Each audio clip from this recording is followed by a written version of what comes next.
Hello guys, आज हम बात करेंगे Realme C25Y के बारे में और इस फ़ोन के अंदर प्रॉब्लम्स के बारे में और इस फ़ोन को हमें खरीदना चाहिए या नहीं चाहिए और इस फ़ोन के अंदर क्या क्या प्लस पॉइंट देखने के लिए मिलता है और क्या क्या माइनस पॉइंट देखने के लिए मिलता है और इस फ़ोन के अंदर हैंग प्रॉब्लम्स के लेकर बात करेंगे। तो अब वीडियो को स्टार्ट किया जाए।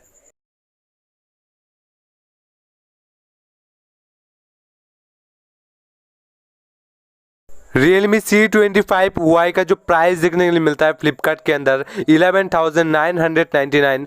इसके अंदर आपको 128 GB का रोम मिल जाता है और 4 GB का रैम मिल जाता है। और गाइस इस फ़ोन का जो सबसे बड़ा कमी है इस फ़ोन के अंदर डिस्प्ले 12,000 के अंदर गाइस आपको सभी कंपनी आपको full HD plus display provide करती है, लेकिन इस फ़ोन के अंदर सिर्फ आपको HD प्लस डिस्प्ले देखने के लिए मिलता है, वो भी LCD का, जो मुझे काफ़ी माइनस पॉइंट लगा। और इस डिस्प्ले में खास करके कोई भी रिफ्रेश रेट नहीं है, जो आजकल सभी फ़ोन्स में रिफ्रेश रेट आ रही है जो काफ़ी फास्ट डिस्प्ले दिया जा रहा है, लेकिन इस डिस्प्ले बहुत ही स्लो है, जो इस फ़ोन का सबसे बड़ा मेन प्रॉब्लम है। और इस फ़ोन का जो प्रोसेसर के बारे में बात करें तो फिर इस फ़ोन के अंदर एक नया प्रोसेसर है यूनिसो और यूनिसो T610। इसका कंपेयर कर सकते हो मीडियाटेक का G75 से। और गाइस जो मीडियाटेक का G75 इतना भी अच्छा नहीं परफॉर्म करता है और इससे टक्कर देता है यूनिसो का जो प्रोसेसर गेमिंग वगैरह इतना भी अच्छा नहीं चलता है। और आपको 12 नैनोमीटर इस ऑक्टा कोर मिलता है जो बैटरी को कंज्यूम करता है पहले से ज़्यादा और ज़्यादा हीट कर जाता है। इस फ़ोन के अंदर आपको कोई भी लिक्विड कूलिंग टेक्नोलॉजी नहीं है, जो इस फ़ोन का एक मेन प्रॉब्लम है। इस फ़ोन के अंदर आप लॉन्ग टाइम में गेमिंग करते हैं तो फिर ये फ़ोन बहुत ही गर्म हो जाता है और इस फ़ोन का बैटरी ज़्यादा कंज्यूम करता है, क्योंकि यूनिसो का जो प्रोसेसर है बैटरी को कम नहीं कंज्यूम करता है, ज़्यादा कंज्यूम करता है।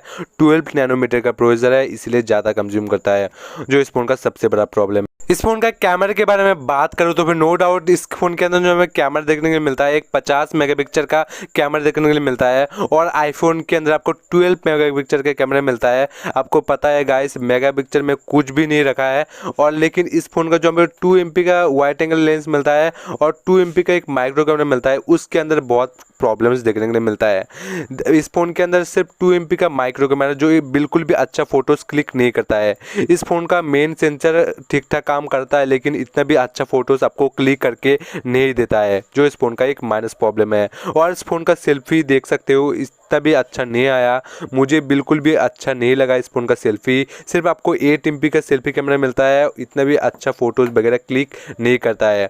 और गाइस 8 MP का सेल्फी आजकल कौन यूज़ करता है। इस फ़ोन के अंदर 16 मेगापिक्सल का सेल्फी कैमरा देखने के लिए मिलता है तो वह काफ़ी बढ़िया हो जाता है, एक वैल्यू फॉर मनी हो सकता था, लेकिन इस फ़ोन के अंदर नहीं किया गया है, जो मुझे एक सबसे बड़ा मेन प्रॉब्लम लगा कैमरे के अंदर।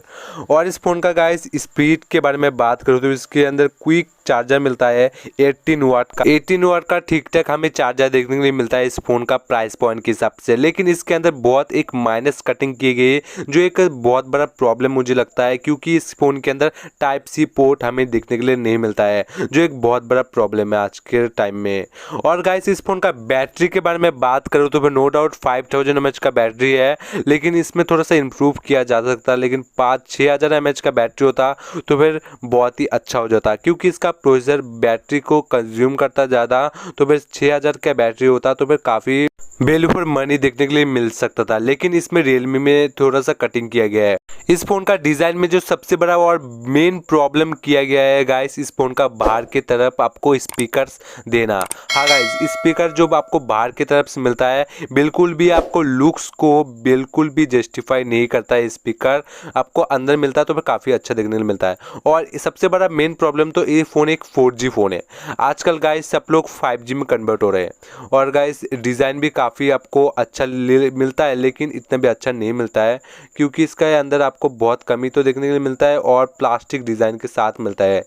इस फ़ोन के अंदर आपको बैक साइड के अंदर आपको फिंगरप्रिंट देखने के लिए मिलता है, जो मुझे काफ़ी वैल्यू फॉर मनी नहीं लगता है। इसका डिज़ाइन में कॉम्प्रोमाइज़ किया गया है और आपको इन डिस्प्ले फिंगरप्रिंट मिल जाता है या आपको साइड माउंटेन फिंगरप्रिंट मिल जाता तो फिर काफ़ी बढ़िया हो जाता और लुक्स को थोड़ा इम्प्रूव किया जा सकता है, जो लाइफ टाइम तक आपको इम्प्रूवमेंट हो सकती थी। बैक साइड के अंदर आपको कोई भी प्रोटेक्शन यूज़ नहीं किए गए हैं, आपको फ़ोन टूट भी सकता है, लेकिन बैक साइड के अंदर काफ़ी कम टूटता है फ़ोन। और इस फ़ोन के अंदर आपको 3 कार्ड स्लॉट्स मिल जाता है, आपको 2 सिम और एक माइक्रो SD कार्ड लगा सकते हो इस फ़ोन के अंदर, जो अच्छी तरह से वर्क करता है। इस फ़ोन के अंदर गाइस जो आपको लुक्स जो मिलता है स्काई ब्लू का काफ़ी अच्छा देखने के लिए मिलता है। और गाइस इस फ़ोन का ओवरऑल सेंसर्स के बारे में बात कर दूँ, फिंगरप्रिंट सेंसर, प्रॉक्सिमिटी सेंसर सब कुछ तो मिल जाता है, लेकिन एक सेंसर अभी भी मिसिंग है, वो है आर ब्लास्टर, जो इस फ़ोन के अंदर नहीं देखने के लिए मिलता है। इस फ़ोन का जो हमें रैम एंड में देखने के लिए मिलता है, आपको इस फ़ोन के अंदर 6GB का वेरियंट नहीं मिलता है, सिर्फ 4GB का रैम मिलता है। इस फ़ोन का UI के बारे में बात करते हुए इस फ़ोन का UI जो देखने के लिए मिलता है, एक Realme UI R एडिशन मिलता है Android 11 के साथ। इसका जो Realme UI एक Oppo का जो गाइस आपको UI मिलता है, एक सेम कलर OS UI थोड़ा सा एडिट भी करके आपको मिल जाता है। और गाइस इस फ़ोन का UI के अंदर काफ़ी बग्स देखने के लिए मिलता है, और स्पेशली इस फ़ोन के अंदर बहुत ही एड्स देखने के लिए मिलता है। आपको ऐसा फ़ोन चाहिए बहुत ही एड्स वगैरह दिखाए तो फिर ये फ़ोन आप ले सकते हो। मुझे तो बिल्कुल भी इसका UI वैल्यू फॉर मनी नहीं लगता है फ़ोन, और इसका UI भी काफ़ी अच्छा नहीं लगता है। ओवरऑल देखा जाए इस फ़ोन का UI काफ़ी अच्छा है, लेकिन थोड़ा सा माइनस पॉइंट देखने को मिलता है, बग्स वगैरह देखने को मिलता है। लेकिन इस फ़ोन का आपको वैल्यू फॉर बिल्कुल भी नहीं है, आप अन्य फ़ोन ट्राई कर सकते हो। मेरे मानिए एक 5G फ़ोन ले लीजिए सिर्फ आपको 2000 एक्स्ट्रा पे करके।